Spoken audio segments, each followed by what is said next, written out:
Well, hello everybody.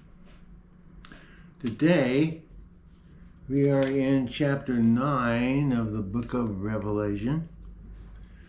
We are looking at the 7 trumpets. We're also looking at the 3 woes. We have to understand what these are. Now, we know that in this life, it is mainly an apprenticeship, a training ground for our real life, our future life, which is going to be in heaven after the rapture. We know that many times in the book of Revelation, when it says angels are doing things, the word is messenger, and it really means Christians in glorified bodies. We know that there are 7 angels, messengers, that are blowing 7 trumpets in this area that we're in. Arthur Bloomfield is totally convinced that the people blowing the 7 trumpets, bringing destruction of sin onto the earth, are all glorified Christians. And I just discovered a verse that proves that. Chapter 7, verse 11, I won't read it to you, but the angels that were going to be giving the 7 trumpets joined in with the 24 elders and the 4 living creatures in a worship service. They're praising God for his wonderful works, and they're praising God for his wonderful salvation. So that's proof that these angels are really Christians. Now, that raises an interesting question. You're a Christian. What is your job going to be in the future? The possibility is that you or I or others could be involved in this chapter as a person that blows the trumpet.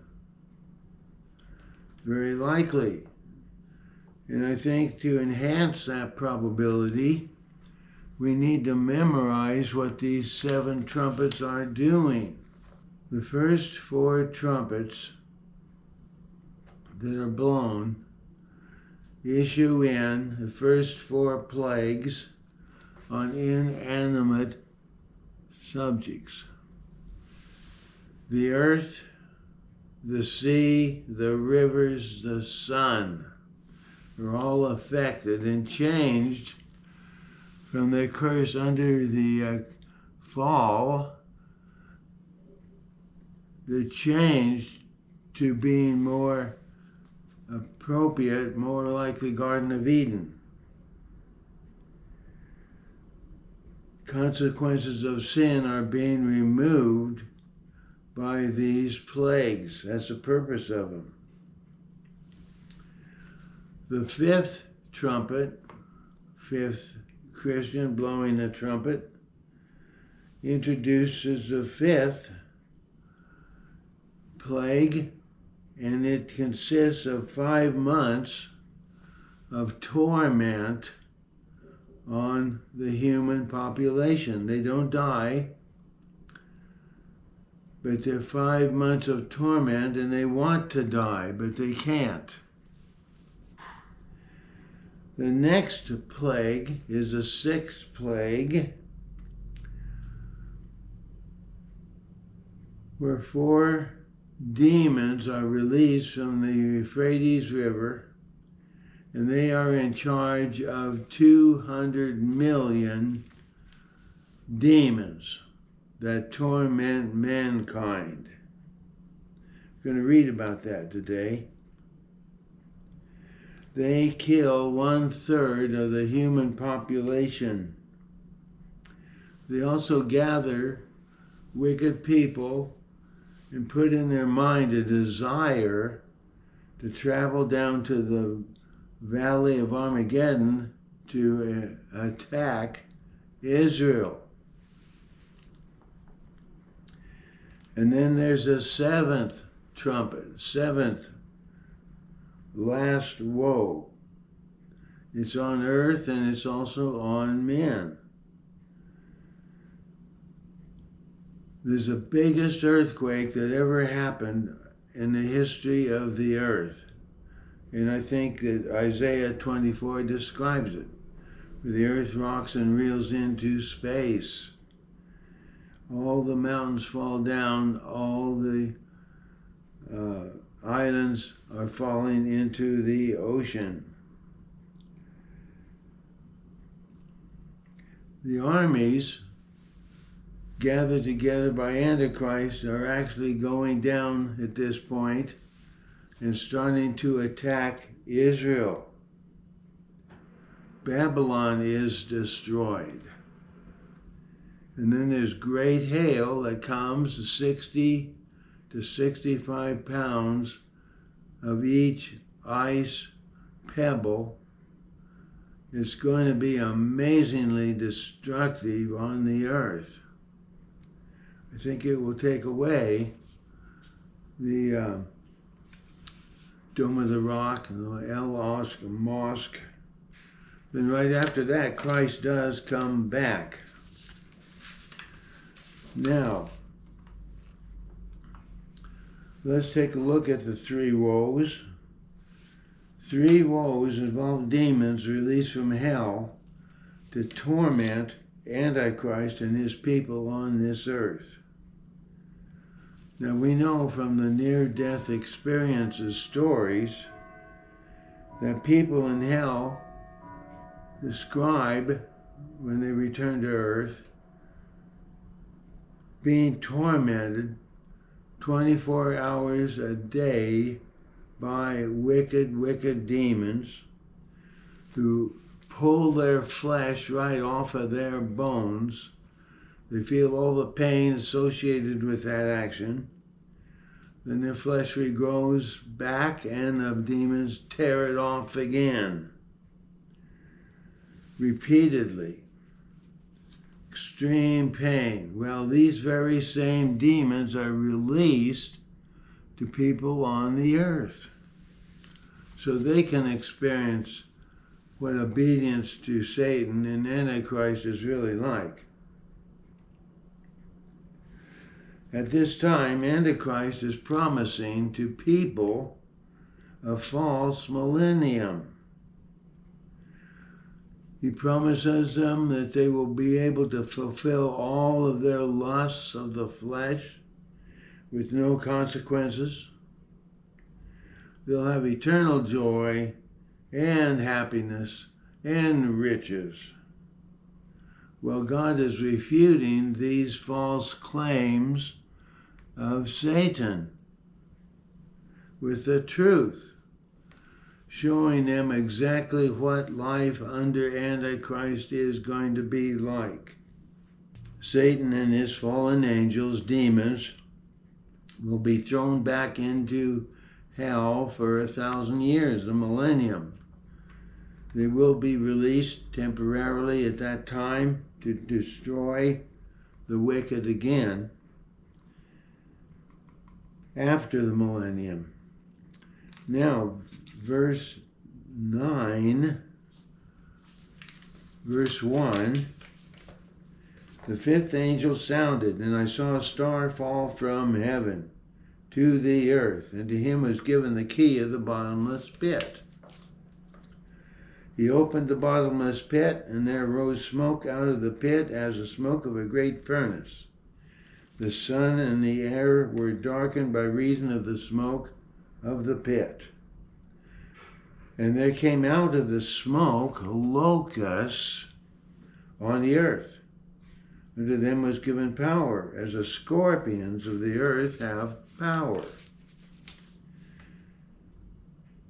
And it was commanded them that they should not hurt the grass or the earth, neither any green thing, neither any tree, but only those men which have not the seal of God in their foreheads. And to them it was also given that they should not kill them, but they should torment them for 5 months. The torment was at the torment of a demon, a scorpion, when he strikes a man. In those days shall men seek death, shall not find it, and shall desire to die, but death shall flee from them. The shapes of the locusts were like horses prepared unto battle, and on their heads were, as it were, crowns like gold, and their faces were as the faces of men. They had hair as the hair of a woman. Their teeth were as the teeth of lions. They had breastplates, as it were breastplates of iron, and the sound of their wings was as the sound of chariots, of many horses running to battle. They had tails like unto scorpions, and there were stings in their tails. The power was to hurt men for 5 months. Now the earthly view is found of this 5th plague, 16 verse 10. The 5th angel poured out his vial on the seat of the beast. His kingdom was full of darkness, and they gnawed their tongues for pain, and blasphemed God of heaven because of their pain and their sores, repented not of their deeds. So remember, the first 4 plagues have to do with judgment on physical things: the earth, the oceans, the rivers, and the sun. But the 3 woes are different. They're aimed at Satan's kingdom and all the wicked and ungodly people and their sins. These plagues are experienced worldwide. Now notice, the word fall from heaven should be read fallen. John did not see Satan cast out of heaven. It happened at the time, the very moment of the rapture, where he was being taken up to heaven. He saw a star that had already fallen from heaven. Satan is under God's control, as we saw in the story of Job. He wants to do evil, but he can only do evil to the amount of damage that God allows. People who follow Antichrist and who prefer the promises of the devil are allowed to experience a full administration of his powers. These locusts are not earthly locusts, they are actually fallen angels, demons. They are spiritual and they're totally evil. They are a combination of a horse, a man, a lion, and a scorpion. Their appearance is like horses with battle armor. Their faces resemble men. Their backs and breasts are encased as if iron plates, and their tails look like scorpions. They have a sting just like a scorpion. The sting of an earthly scorpion is one of the most painful things people can experience. These people, these demons, are not allowed to touch 144,000 with God's seal in their foreheads.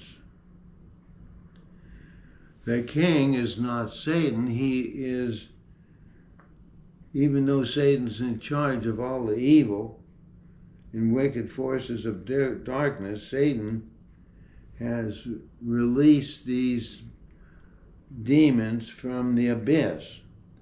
Their immediate king is one of Satan's angels, and he's an angel of the abyss.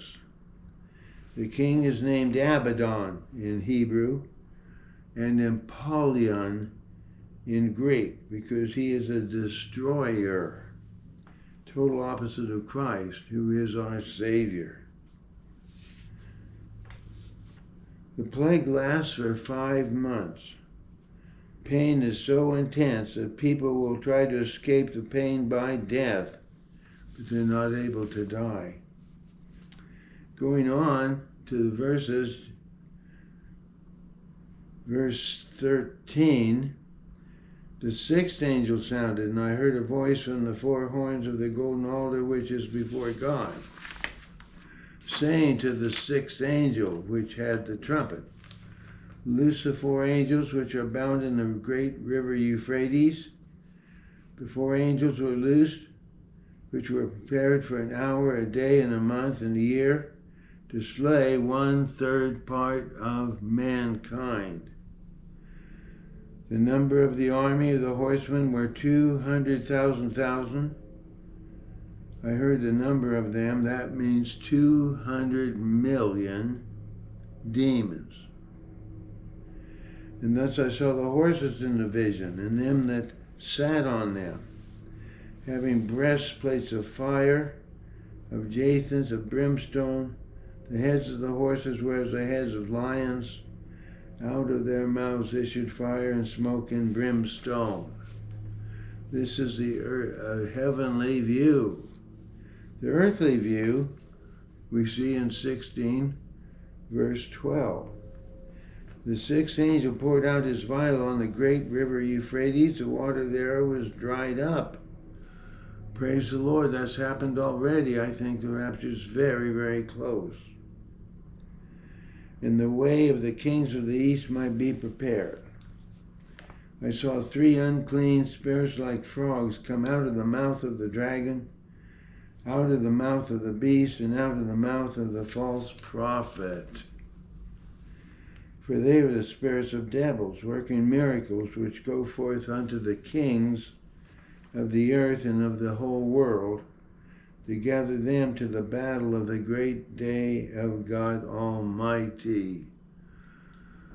So these demons are going to go worldwide and gather up the wicked to come and fight against Israel in the battle of Armageddon. And then the next verse is to us, I think.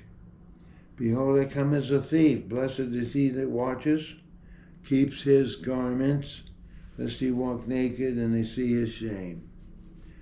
And then verse 16, he gathered them together into a place called in the Hebrew tongue Armageddon.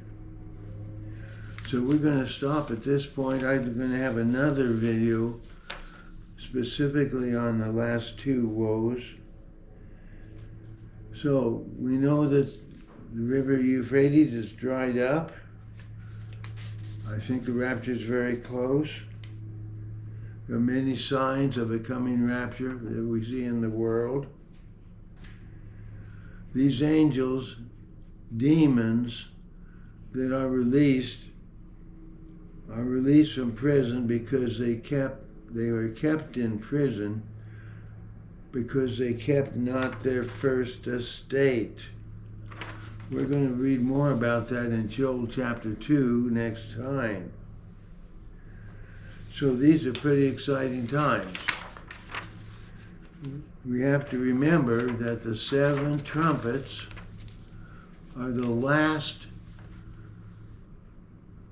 trumpets, last plagues from heaven onto the earth to get rid of sin, the consequences of the fall, the consequences of sinful man on this earth.